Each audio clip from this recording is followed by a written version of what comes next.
你不许，我就完了。逼我是不是？这是必戏。我们的审判。乖乖。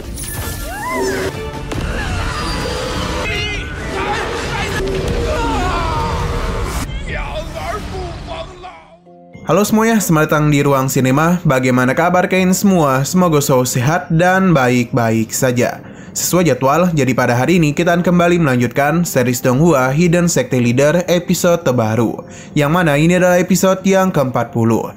Bagi yang baru bergabung dengan series ini, kita sudah sediakan playlistnya, jadi kalian bisa dengan mudah mencari di mana episode awal dari series ini. Sebelum kita mulai episode terbarunya, kita akan melihat dulu apa saja yang terjadi pada episode sebelumnya, tepatnya pada episode 39. Di minggu kemarin, Gu Xiner, Lin Xuan, dan juga Su Xingyu mulai melakukan perjalanan menuju Sekte Jiuyang. Akan tetapi dalam perjalanan itu, Lin Xuan merasa ada yang aneh pada tubuhnya, karena setiap ia mendengar Su Xingyu berbicara, tubuhnya saatlah sakit. Gu Xiner menganggap kalau semua itu mempengaruhi jiwa jahat dan baiknya. Ia meminta Lin Xuan untuk mengusir Su Xingyu saja, tapi tentu ini tidak bisa dirinya lakukan. Di sisi lain, Su Xingyu mulai memasuki gua Sekte Jiuyang. Akhirnya ia pun mengetahui kalau orang-orang itu telah menggali celah dunia iblis untuk mengambil energi negatif. Sayangnya posisinya itu ketahuan dan segera ditangkap. Sedangkan Gu Xiner dan Lin Xuan sedang melakukan pencarian kepadanya. Mereka sempat mendapatkan masalah kecil dan memaksa mereka untuk masuk lebih dalam. Siapa sangka kalau di sana mereka bisa bertemu dengan Su Xingyu yang telah terluka cukup parah akibat siksaan dari tempat itu. Mereka berjanji akan membalaskan dendamnya. Orang yang mereka bicarakan pun tiba, dan dia itu adalah Wang Eryang, ketua Sekte Jiuyang. Sekarang kita akan melanjutkan episode terbarunya. Kita masih berada di Sekte Jiuyang. Di sana mereka sudah tahu kalau orang-orang Sekte Jiuyang sedang menambang senjata ajaib yang malah akan merusak dunia. Bahkan Gu Xiner tidak pernah menduga akan bertemu dengan sekte sejahat mereka. Wang Eryang tidaklah membenarkan apa yang mereka katakan, karena bagaimanapun Sekte Jiuyang telah mendapatkan sertifikat resmi dari aliansi Tiandao. Selain itu, mereka juga memperlakukan para murid dengan baik tanpa memberikan siksaan apapun. Tidak hanya itu saja, mereka bahkan mendapat mengambil hari libur setiap tahun baru. Sepertinya orang-orang itu iri dengan sekte mereka. Su Xingyu tidak percaya karena mereka pasti menerapkan kerja 996. Karena Lin Xuan tidak tahu apa itu 996, jadi Gu Xiner menjelaskan kalau mereka hanya bekerja 9 jam sehari, istirahat selama 6 jam setiap 9 hari. Lin Xuan sepertinya tidak terlalu pintar karena jam saja ia tidak tahu. Wang Eryang tertawa karena berani-beraninya mereka menolak nikmat yang telah dirinya berikan. Alhasil ia akan memberikan hukuman dan cara mengirim mereka ke neraka. Su Xingyu tahu betul kalau Wang Eryang telah menerapkan keterampilan iblis. Aura iblis pun memenuhi tempat itu. Tapi di luar dugaannya, Su Xingyu malah menyerap semua aura negatif itu. Bagi yang lupa, sebelumnya Su Xingyu ini memiliki tubuh iblis. Jadi karena itulah energi iblis tidak mempan kepadanya. Hanya saja itu berpengaruh kepada Gu Xiner. Akan tetapi dia pura-pura kuat dan memakan pil untuk menstabilkan dirinya.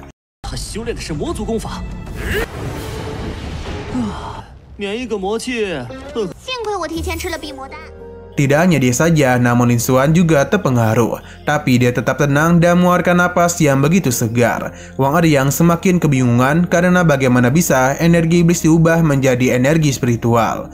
Sebenarnya Lin Xuan juga tidak tahu akan hal tersebut. Sampai Su Xingyu yakin kalau ini adalah berkat jiwa jahat dan baiknya. Dengan kelainan yang ia miliki itulah alasan mengapa energi iblis bisa menjadi energi spiritual.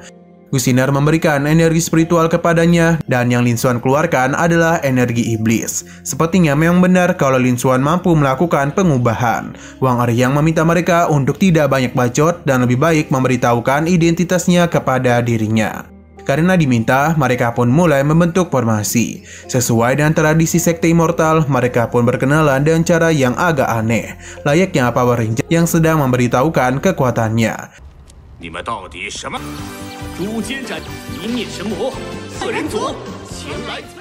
Pada akhirnya, mereka pun memperkenalkan diri dari Sekte Immortal. Mendengar semua itu membuat Wang Eryang menjadi sangat ketakutan, karena dia tidaklah berani menyinggung Sekte Immortal. Melihat apa yang terjadi membuat para murid kesal karena Huang Eryang menyerah begitu saja. Padahal mereka ini masih belum selesai memperkenalkan diri, namun dia itu malah lebih dulu pergi. Alhasil pengejaran pun segera mereka lakukan. Huang Eryang terus berlari sambil mengatakan kalau ia tidak ingin bermusuhan dengan sekte immortal. Jadi dia memohon untuk memberikannya ampunan.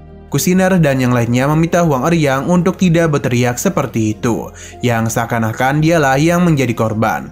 Padahal sekte Jiuyang telah banyak melakukan siksaan. Huang Eryang meminta bantuan kepada leluhur sekte Jiuyang. Tapi leluhurnya itu tidak ingin membantu, yang membuat Huang Eryang kesal. Karena jika terus seperti ini, maka sekte Jiuyang akan tamat. Namun leluhurnya itu tahu jika dirinya keluar, maka dialah yang akan tamat. Selain itu, energi iblis yang Huang Eryang keluarkan hanya mampu bertahan sejam saja. Selepas itu dirinya akan menggila. Mendengar semua itu membuat mereka tertawa dan langsung saja memberikan hukuman kepadanya. Tidak mau terus diinjak-injak, Huang Eryang pun menjadi semakin kesal dan akan memberikan perlawanan.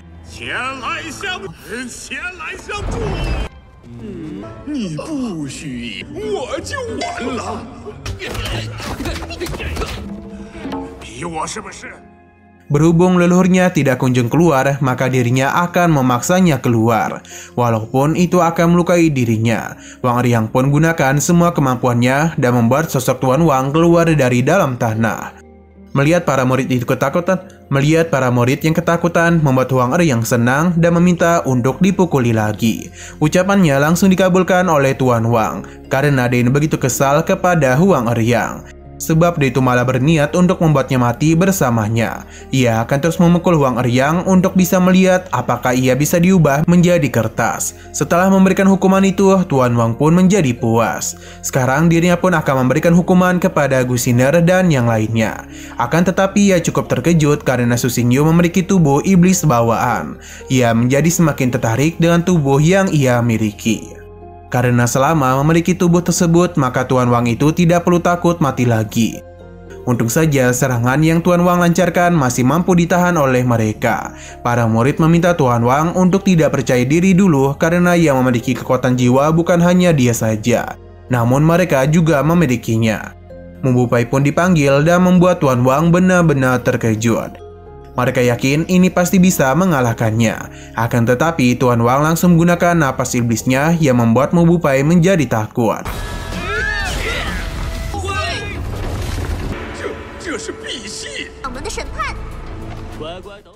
Tuan Wang menyadarkan mereka kalau kekuatan iblis merupakan kelemahan dari kekuatan jiwa itu.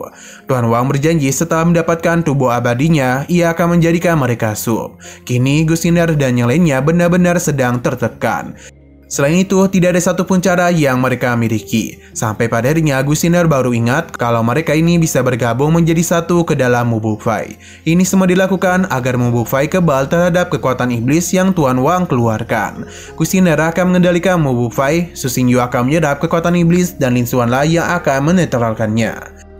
Dalam gini, Mu Bupai pun bisa bergerak lagi dan langsung saja melancarkan serangan kepada Tuan Wu.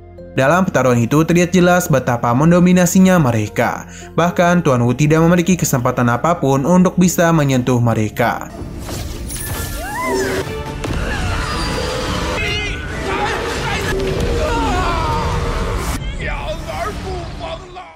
Sampai pada akhirnya dirinya pun berhasil dikalahkan. Sesaat kemudian, kunci naga biru terakhir pun berhasil mereka dapatkan. Gushiner dan yang lainnya menjadi senang karena dalam gini misi mereka pun telah selesai. Tapi sebelum pergi, Su Xingyu membebaskan para pekerja yang sebelumnya ditangkap. Mereka sangatlah berterima kasih karena akhirnya telah dibebaskan juga. Dan begini, penambangan ilegal pun telah berhasil mereka tutup. Selain itu, amanat guru mereka juga telah dilakukan dengan baik. Sebelum kembali, Xingyu penasaran seberapa banyak Lin Xuan memahami makhluk baik dan jahatnya. Ini sulit untuk dijawab, apalagi Su Xingyu terus memberikan pertanyaan kepadanya, yang membuat dirinya menjadi semakin kebingungan. Jadi, ia hanya memberitahu kalau dia itu telah kehilangan ingatan. Untung saja mereka itu percaya. Di sini, Gushiner juga penasaran mengapa Xingyu tahu lebih banyak tentang energi iblis. Karena bagaimanapun, tidak banyak orang yang mengetahui tentang hal semacam itu. Su Xingyu akan menceritakan semua ini jika saatnya sudah tepat. Daripada membicarakan hal itu, Su Xingyu yakin betul kalau mereka bertiga yang dikenal sebagai kelompok jahat sekte immortal pasti memiliki begitu banyak misteri yang belum terbongkar. Lin Xuan dan juga Gu Xiner membenarkan hal tersebut. Setelah semua itu, mereka pun akan kembali ke Sekte Immortal dan sekaligus menyudahi misi pemberian dari Jiang Beichan. 去过魔界吗？一般人成熟，我定会全盘告知。我们3个作为先， Xiang berpindah kepada Jiang Beichan, yang mana dia merasa senang karena pencarian kunci terakhir berjalan dengan baik. Hanya saja ia penasaran mengapa keempat kunci ini masih belum bereaksi. Ternyata dia lupa masih ada satu kunci lagi, karena untuk membuka rahasianya membutuhkan 5 kunci. Sistem pun memberikan selamat atas keberhasilan Jiang Beichan dalam mengumpulkan 5 kunci Changlong. Misi utama pun diberikan, yakni kembali ke rumah. Mendengar semua itu membuat Jiang Beichan merasa senang, karena ia sudah mendambakan hal ini sejak lama dan akhirnya impiannya untuk kembali ke rumah pun tercapai juga. Jiang Beichan pun memasuki portal yang diciptakan oleh sistem.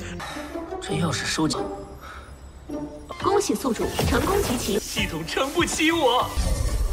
Di sana ia bisa melihat dengan jelas langit yang begitu cerah dan hamparan rumput yang luas. Dia mengira ini semua adalah mimpi, tapi setelah mencubit pipinya, ia pun sadar kalau ini memang adalah asli. Di tengah kesenangan itu, Jiang Beichan ingin lebih dulu memberitahukan hal ini kepada para muridnya. Namun dia mengurungkan niatnya sebab dirinya yakin para muridnya itu pasti akan baik-baik saja. Hanya saja Jiang Beichan terus kepikiran kepada mereka. Akan tetapi portalnya sudah menghilang. Jiang Beichan pun tentu menjadi kebingungan. Di tengah semua itu muncullah sesuatu yang mana ada seorang gadis cantik yang memberikan salam kepada Jiang Beichan. Ia berterima kasih atas kerja kerasnya selama ini dalam mengumpulkan 5 kunci naga biru. Jiang Beichan berpikir kalau gadis ini adalah pramugarinya. Ia pun menjadi senang dengan kehadirannya itu. Gadis ini menganggap kalau Jiang Beichan telah membuktikan kepantasannya sebagai orang yang dipilih oleh naga biru. Dia berharap Jiang Beichan sudah siap memulai perjalanan barunya. Jiang Beichan pun menjadi sangat bersemangat. Tapi semua itu langsung saja hilang ketika tahu kalau petualangan barunya adalah untuk mencegah kedatangan bangsa surga. Sistem pun kembali muncul untuk memberikannya selamat karena tuannya telah mendapatkan misi yang baru. Jiang Beichan tentu saja kesal karena sistem telah berani berbohong kepadanya. Padahal dia itu sudah berjanji untuk membawanya pulang agar bisa merasakan hari kasih sayang. Sistem memintanya untuk bersabar dulu karena bagaimanapun ini adalah misi terakhir yang harus dirinya jalani. Akan tetapi Jiang Beichan sudah tidak percaya lagi kepadanya. Sistem terus saja membujuknya karena Jiang Beichan hanya perlu mengumpulkan ketiga artefak saja. Jika Jiang Beichan berhasil mengalahkan 3 raja surgawi, maka ia masih belum dapat pulang. Karena sistem ingin Jiang Beichan membuka kunci terakhir demi bisa mengalahkan Kaisar Surgawi.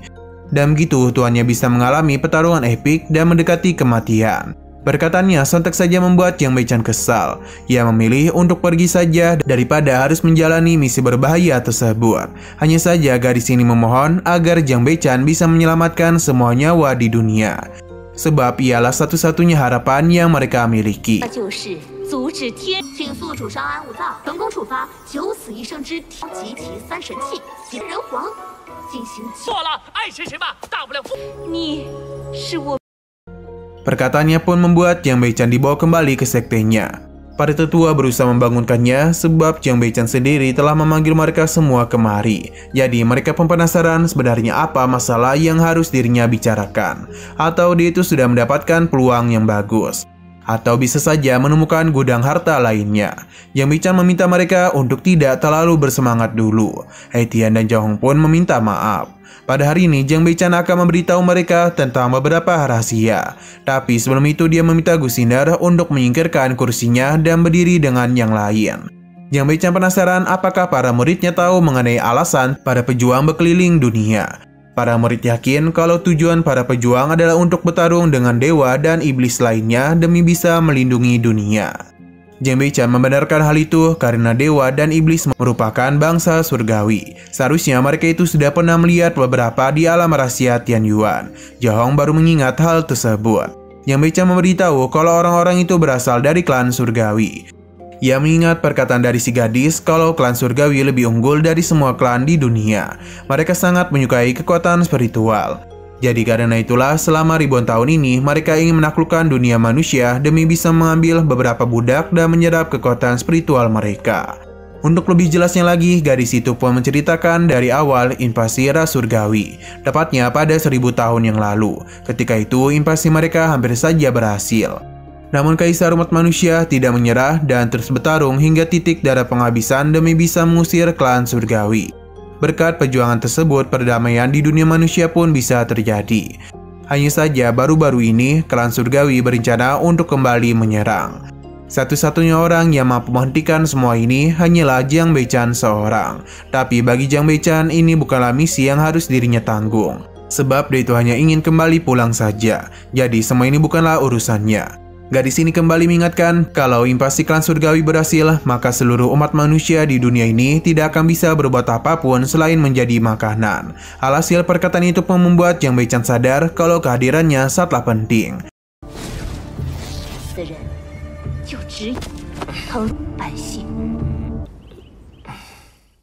Maka karena itulah dia ingin menyelamatkan para umat manusia dari tangan makhluk surgawi. Perkataan Jiang Beichan membuat para murid menjadi bersemangat.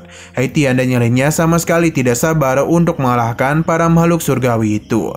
Tapi Jiang Beichan menghentikan semangatnya itu dulu, yang membuat Jiang Hong sadar kalau mereka masih terlalu lemah.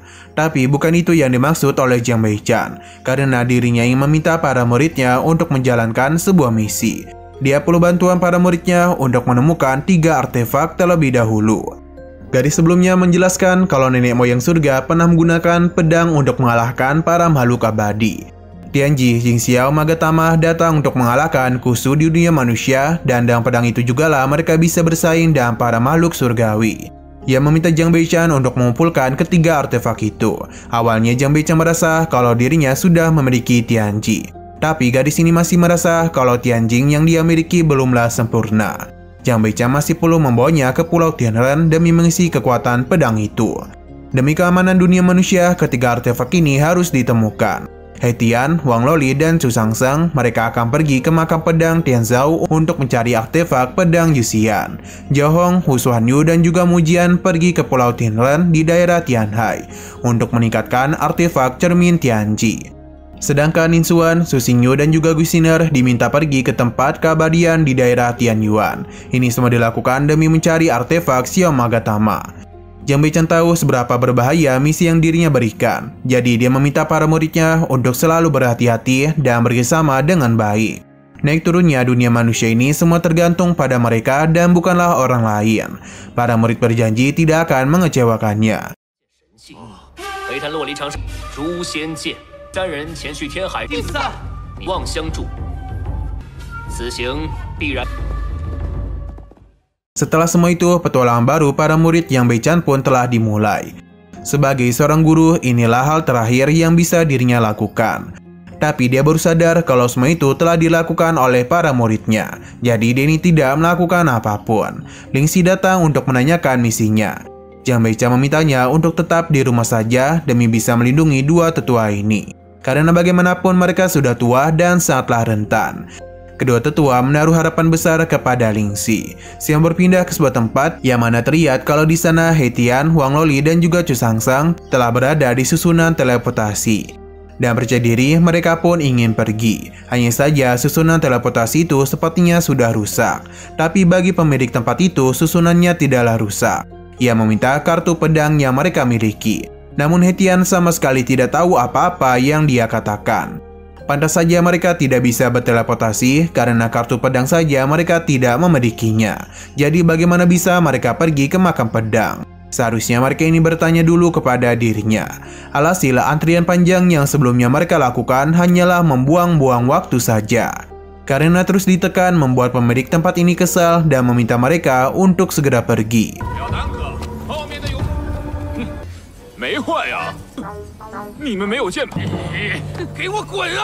Mereka menjadi kebingungan mengenai tindakan apa yang harus mereka lakukan sekarang. Wang Loli mengajak mereka untuk mencari cara demi mendapatkan token makam pedang. Di tengah kebingungan itu, mereka pun dikepung oleh dua orang yang mencari keberadaan dari Chu Shangsheng. Alhasil, kedua orang ini pun segera melancarkan serangan untuk bisa menghabisinya. Tapi malah mereka berdua yang dan mudah dikalahkan oleh Chu Shangsheng. He Tian begitu senang karena ketenaran Chu Shangsheng telah menyebar ke negara bagian Tianzi. Hal ini pun membuatnya agak malu. Hetian pun melihat kalau kedua pria ini membawa sebuah poster buronan dari Chu Sangseng yang gambarnya benar-benar mirip. Chu Sangseng yang tadi senang pun menjadi sedih karena wajahnya saatlah hancur. Melihat semua itu membuat Wang Loli kepikiran sebuah ide.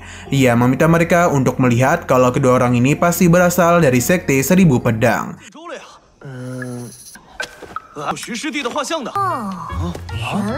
Hetian dan Chu Sangseng tidaklah begitu pintar, jadi mereka hanya ho-oh saja namun tidak tahu apa yang dimaksud oleh Wang Loli. Alhasil ia pun menjelaskan kalau Chu Changming telah mengambil tulang tertingginya dan itu juga merupakan putra suci dari sekte 1000 pedang. Jadi karena Chu Sangseng telah melumpuhkannya, membuat sekte 1000 pedang marah besar dan akan membalas dendamnya itu kepadanya. Hetian dan Chu Sangseng berencana untuk memanfaatkan hal itu. Tapi yang Wang Loli maksud adalah mengambil keuntungan dari situasi ini. Wang Loli pun mengikat tangan Chu Sangseng yang membuat mereka berdua kebingungan.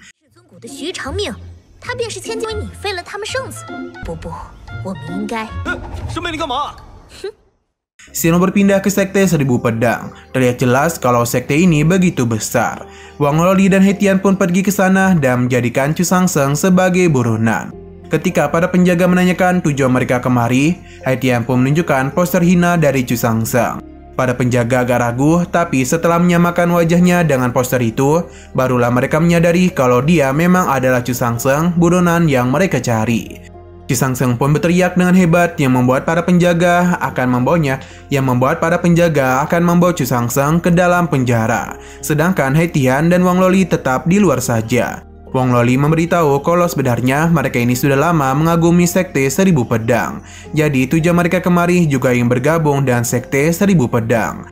Pada penjaga dengan senang hati mempersilahkan mereka untuk masuk. Apalagi kedua orang ini sudah berkontribusi besar pada sekte 1000 pedang. Kedua penjaga ini pun berencana untuk menyiapkan perjamuan besar kepada mereka. Alhasil Wang Loli dan Hetian pun bisa masuk kemari. Takut kebodohan Hetian akan merusak rencananya, Wang Loli pun meminta dia untuk tidak banyak bicara. Dan lebih baik ia saja yang berbicara demi mencari berbagai informasi. Hetian paham dan memuji rencana bagus yang Wang Loli buat. Setelah semua itu, mereka berdua pun menikmati perjamuan yang diadakan oleh kedua penjaga. Saking senangnya dan penangkapan Chu Sangseng, mereka pun terus saja minum-minum. Hingga Wang Loli pun yang menanyakan sesuatu kepada mereka. Sepertinya kedua pria ini sudah terpesona oleh kecantikan Wang Loli. Jadi mereka pun mempersilahkannya untuk menanyakan apapun yang dia inginkan. Berhubung ini adalah kedatangan pertamanya, jadi Wang Loli agak takut untuk berbicara. Kedua pria ini pun menenangkannya karena jika Wang Loli bergabung dan sekte 1000 pedang, maka itu sama saja seperti kembali ke rumah. Wang Loli menjadi sangat geli karena kedua pria ini begitu dekat dengannya. Tidak hanya dekat saja, namun kedua pria itu terus berbicara agar Wang Loli menjadi nyaman. Alih-alih menjadi nyaman, Wang Loli justru menjadi risih. Mereka berdua itu semakin menjadi-jadi memberikan godaan kepada Wang Loli.